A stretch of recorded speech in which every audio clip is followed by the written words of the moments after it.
Have you ever wondered why, the more you chase, the further she seems to pull away?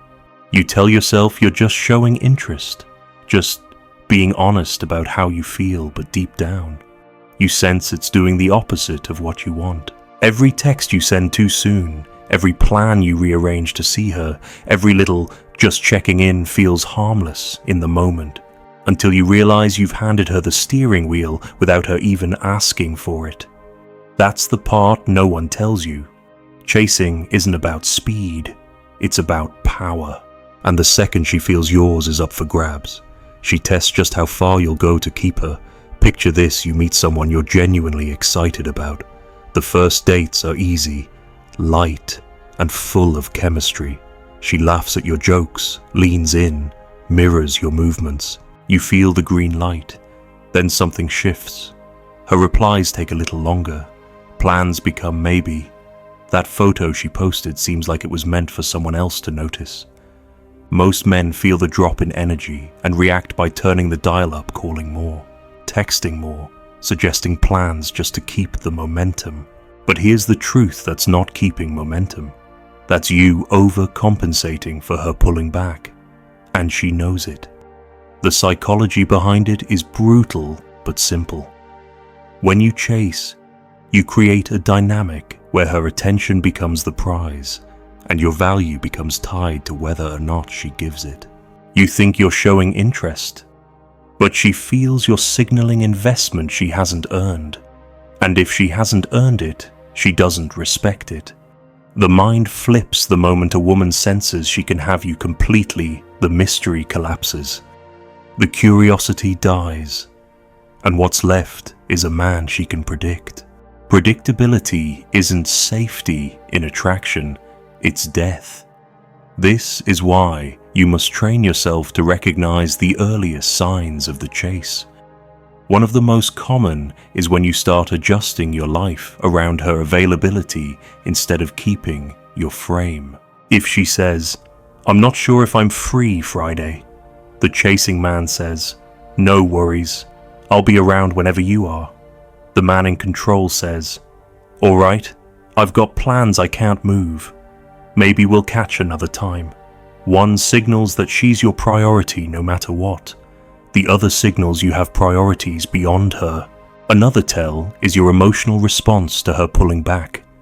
The chaser feels anxiety, imagines losing her, and tries to fill the gap with more presence. The man in control notices the pullback, matches it with his own distance, and observes. This is tactical patience. You don't punish. You don't plead. You simply remove the excess energy you've been giving and see if she steps forward to meet you. If she does, you know the interest was real. If she doesn't, you saved yourself months of investing in someone who was never going to stay.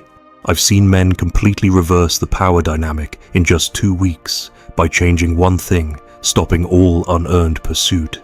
One client of mine had been texting a woman every morning for months, getting increasingly short replies. I told him to stop initiating entirely for 1 week. On day 5, she texted him first, wondering where he'd gone. By day 10, she was suggesting they meet. This wasn't magic, it was the shift from chasing to allowing space for her to invest. You need to understand attraction thrives on tension. That tension dies when one person carries all the effort. Your job isn't to win her over by flooding her with attention. Your job is to build a life so solid and fulfilling that she wants to be part of it, without you bending over backwards to pull her in. That's not arrogance, that's balance. If you find yourself mid-chase right now, the first step is to pull your focus back. Not in a performative way. Don't play games or send fake busy signals. Actually fill your time with things that matter to you, your work, your training, your friends, your hobbies. This isn't just about distraction, it's about recalibrating your value in your own eyes. Because here's the reality: the less you need her attention to feel grounded, the more she'll feel the pull to give it. So next time you feel that urge to check in because she's been quiet, stop. Ask yourself, is this action coming from confidence or from fear? If it's fear, You already know what to do nothing. Let the silence test her as much as it tests you. Because if she's truly interested, she won't let you drift too far. And if she's not, then chasing her only delays the inevitable. Have you ever done this and didn't realize it pushed her away? Tell me what happened. What's the hardest thing you faced when trying to keep a woman interested? Which mistake do you see yourself making the most? Be honest in the comments. There's a moment every man reaches when he realizes the chase isn't just exhausting, it's eroding him. You start noticing you're not even enjoying the connection anymore. You're monitoring her responses like a stock chart, analyzing every emoji, every delay, every change in tone. And here's the cruel irony: the more attention you give to tracking her, the less attention you're giving to yourself. That's the real trap. Because the second your identity becomes wrapped around her approval, you've handed her silent control over your emotions. This is where most men fail. They think staying in control means acting like they don't care. That's not control, that's an act, and women can smell it. Real control comes from actually being okay without her. It's when you've built your life so fully that her presence adds to it but doesn't complete it. You know why this matters, because women are drawn to men who are already moving forward with or without them. That momentum is intoxicating. It's the difference between being a man she admires and a man she entertains until someone better comes along. Let me give you a common example. A woman starts getting colder. Maybe she's busier. Maybe she's distracted. The average man panics. He thinks, if I just remind her how much I like her, she'll come back. So he sends more messages, plans something extra special, maybe even confronts her about the change. In his mind, he's fighting for the connection. In hers, he's confirming he'll do all the emotional lifting. She doesn't need to invest, he'll do it for both of them. And once that's the dynamic, she starts mentally checking out. Now imagine the alternative. She pulls back, you feel it. But instead of chasing, you let the space be there. You don't stop being warm when you see her, but you stop feeding the interaction with constant effort. You match her pace. You focus on your work, your training, your friends. She notices the difference. Maybe she wonders if your attention has shifted. Maybe she starts thinking about you instead of waiting for you to think about her. That curiosity is what makes her re-engage. And the key: you didn't withhold attention to manipulate her, you simply stopped overextending. One of the strongest tactics to regain control is learning the response gap. That's the time between when she reaches out and when you respond. In the chase, your gap is almost zero. She texts, you reply instantly. It signals she's at the top of your priority list, even if you don't mean to. When you're in control, your gap is natural. Sometimes it's minutes, sometimes it's hours, depending on what you're doing. And here's the important part: you're actually doing things. You're not staring at your phone trying to time your reply. You're busy living. That difference is felt in the energy of every message you send. Another layer of control is testing without pressure. You can subtly see where she stands without putting your self-worth on the line. For example, instead of always asking her out, make a casual suggestion for something you're already doing. I'm heading to this new rooftop spot Thursday. Come if you want. It's light, it's nonchalant, and it leaves room for her to decide. If she says yes, great. If she says no, you still go and you still enjoy it. This approach filters out women who only engage when you're chasing, and it strengthens your frame. I've had men tell me they're afraid to stop chasing because they think they'll lose her. But here's the truth: if the only thing keeping her around is your constant effort, she's already halfway gone. And if she's truly interested, stepping back won't scare her off. It'll pull her in closer.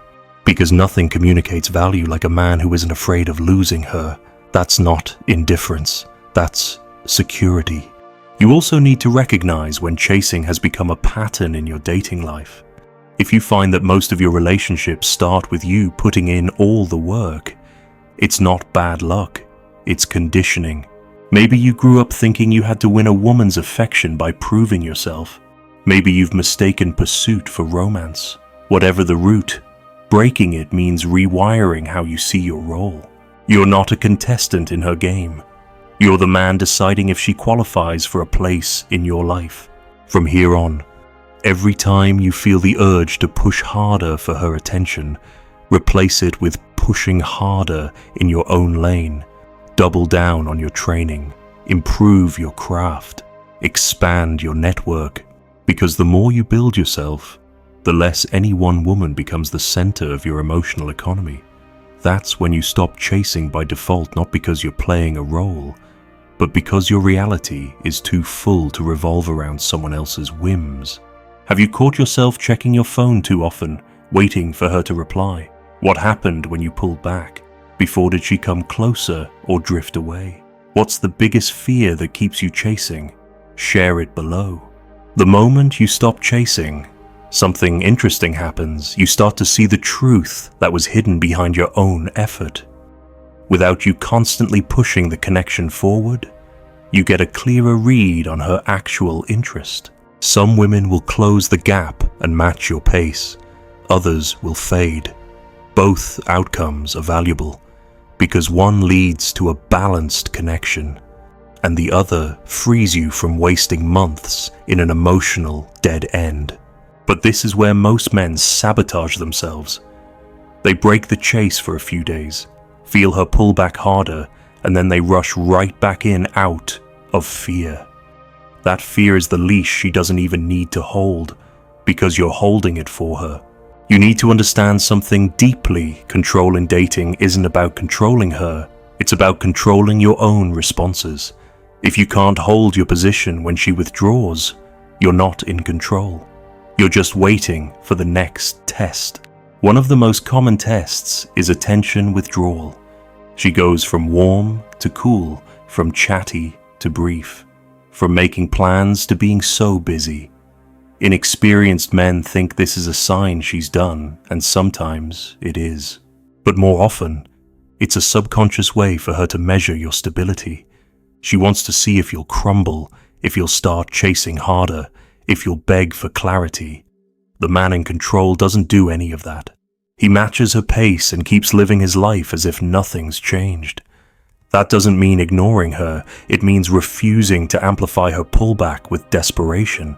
I remember a man I coached who faced this exact situation. The woman he was dating suddenly started taking 2 days to reply, stopped suggesting plans, and posted more going out photos on social media. He was about to confront her, convinced she was losing interest. Instead, I told him to simply mirror her pace. If she took 2 days to reply, he replied 2 days later. If she didn't suggest plans, he filled his week with other things. Within 3 weeks, she started reaching out first, asking when they could see each other. Why? Because the silence tested him, and he passed. He showed he wasn't emotionally dependent on her availability.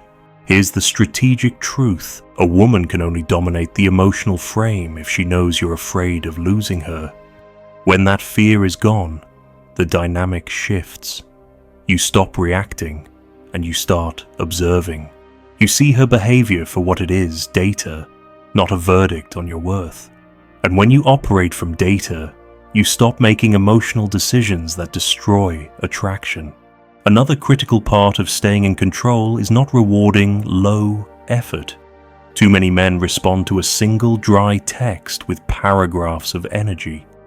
They receive a half-hearted maybe to a plan and follow it with 3 alternative suggestions. This teaches her that she doesn't have to show up fully because you'll carry the interaction regardless. The fix: keep your investment proportional to hers. If she gives you low energy, you return low energy. If she makes a real effort, you meet it. That balance keeps you out of the chase cycle.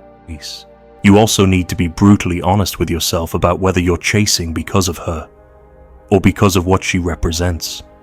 Sometimes, the woman you're pursuing isn't actually the one you want. She's just the one who's giving you a challenge. Men wired to seek validation often confuse the thrill of pursuit with genuine connection. The problem is, once you win her, that thrill fades and you realize you were addicted to the chase itself. Breaking that pattern means choosing women based on compatibility, not just on the dopamine hit of pursuit. Practical application matters here. The next time you feel the urge to chase, ask yourself, has she earned the next step of my investment? If the answer is no, wait. Don't just wait for the sake of waiting. Use that space to see if she invests without your prompting. If she doesn't, that's your answer. You don't chase women into choosing you. You create a life so rich in options and purpose that the right women choose you without needing to be convinced. There's also the subtle but powerful tactic of future pacing yourself away. If she's inconsistent, instead of confronting or begging for more, you casually mention plans, projects, and opportunities in your life that don't include her. Not as a threat, as a reality. This reminds her, without you saying it directly, that you're not standing still waiting for her decision. That image of you moving forward is far more attractive than any confession of feelings. When you hold your frame like this, you stop experiencing dating as a series of emotional highs and lows controlled by someone else's attention. You move through it with stability, and stability is rare. Most men are either too cold or too eager. The man who can stay steady, regardless of what she does, is the man she respects and the man she doesn't want to lose. Have you ever had a woman test you by going distant? How did you respond? Did it make her come closer or disappear? What's the hardest part for you about not chasing? Share it in the comments. When you finally stop chasing, you start to feel something you might not have felt in a long time. Space to think. Space to notice the subtle ways you used to give yourself away without realizing it. You begin to see how many of your past interactions weren't actually mutual attraction, but you carrying the weight for both people. That's why it always felt like the connection slipped the second you slowed down. It wasn't because you lost her, it was because she was never really walking towards you in the first place. The hardest truth to swallow is this: when you're chasing, you're not choosing, you're auditioning, you're trying to be picked. And when you operate from that place, you're negotiating against yourself without even knowing it. You overlook disrespect. You excuse low effort. You pretend mixed signals are just her being busy. You turn a blind eye to behaviors that would have been deal breakers if you actually believed you had options. This is the quiet cost of chasing. You shrink your standards to keep the connection alive, and you don't notice until you've already lost yourself. Here's where control flips everything. When you stop chasing, you can finally evaluate her as much as she's evaluating you. That's not arrogance, that's balance. A man in control isn't afraid to lose a woman who isn't showing up fully. He's willing to let her drift if she's not matching his energy. And that willingness isn't a bluff. It comes from genuinely living a life that's worth protecting. There's a scenario I've seen play out dozens of times. A man is dating a woman who's inconsistent warm one week, distant the next. In the chase mindset, he fills every gap with more effort. He thinks, if I just prove I'm serious, she'll see my value. But when he shifts to control, he stops filling the gaps. He lets them exist. And something strange happens. Either she steps up because she feels the distance, or she fades out completely. Both are wins, because in either case, he's no longer stuck in limbo. The clarity that comes from not chasing is worth more than any short-term thrill. Tactically, one of the most effective moves you can make is holding your plans. If she cancels last minute, you don't scramble to reschedule immediately. You don't say, no worries, I'm free whenever you are. You keep your week as it is. If she wants to see you, she'll make it happen. If she doesn't, You've saved yourself the subtle humiliation of rearranging your life for someone who isn't doing the same for you. That consistency in your boundaries is a silent message you're not available on demand. Another tactic is the mirrored invitation. If she hasn't initiated in a while, you wait until she does. If she invites you to something, you accept if it works for you, and then, the next time, you match that effort by inviting her. This keeps the investment mutual. If she never invites, the imbalance becomes obvious. And that's the point. Control isn't about forcing her to match you. It's about creating a dynamic where the truth of her interest can't hide. You'll also notice something powerful when you stop chasing the shift in how she talks to you. Women speak differently to men they respect. The tone changes. There's less flakiness, more follow-through. She shows up on time, she pays attention, and she doesn't take days to reply because she knows you won't wait around indefinitely. This isn't about being harsh. It's about creating an environment where respect and effort are the baseline, not the exception. And if you're wondering whether this makes dating too cold, understand this: the warmth still has to be there. Control without warmth is just distance, but warmth without control is just weakness. The sweet spot is being able to give fully when it's reciprocated and pull back when it's not, without resentment, without drama, without fear. That's what makes you magnetic. When you reach that point, you stop thinking in terms of winning her over and start thinking in terms of, does this fit my life? That's the question a man in control asks himself. And the beauty of it is, the women who truly value you will feel safer, more attracted, and more willing to invest because they sense you're not chasing, you're leading. So when you feel that old instinct to send another text, to check her social media, to rearrange your life just to see her, pause. Ask yourself, is this action coming from my standards or from my fear? If it's fear, you already know what to do: nothing. Let her come forward, and if she doesn't, you've just avoided another cycle of wasted energy. Have you ever been in a relationship where you realized you were doing all the work? How did it feel when you finally stopped? What's the hardest part for you about holding that space and letting her make the next move? Share your story in the comments. When you stop chasing, you begin to understand something most men never learn. Control is quiet. It's not about grand gestures, clever comebacks, or calculated moves. It's about an unshakable presence that doesn't bend every time a woman shifts her energy. The real work isn't in managing her, it's in mastering yourself. Think about the last time you were in the middle of a chase. You weren't sleeping as well. You were distracted at work. You were checking your phone in between sets at the gym. And the worst part, you called it caring. But caring isn't supposed to drain you. That tension in your chest wasn't love, it was anxiety dressed as effort. And every time you acted on that anxiety, you gave away another piece of your frame. Here's a reality you need to face when you're chasing. You're telling her, you're more important than my time, my focus, and my peace. You may not say those words, but your actions scream them. And in the unspoken language of attraction, nothing kills desire faster than a man who gives away his center. Women don't want to be the center of your universe. They want to orbit a man whose universe is already rich, full, and in motion. So how do you stay in control without becoming cold or detached?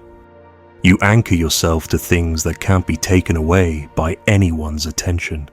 Your physical health, your mission, your craft, your relationships with people who have proven they're here for the long haul. These are the pillars you return to when the temptation to chase creeps in. Because when your foundation is solid, no woman's pullback can shake it. Let's get tactical. The next time she takes longer to reply, don't fill the silence with more effort. Fill it with something that makes you sharper, stronger, more grounded.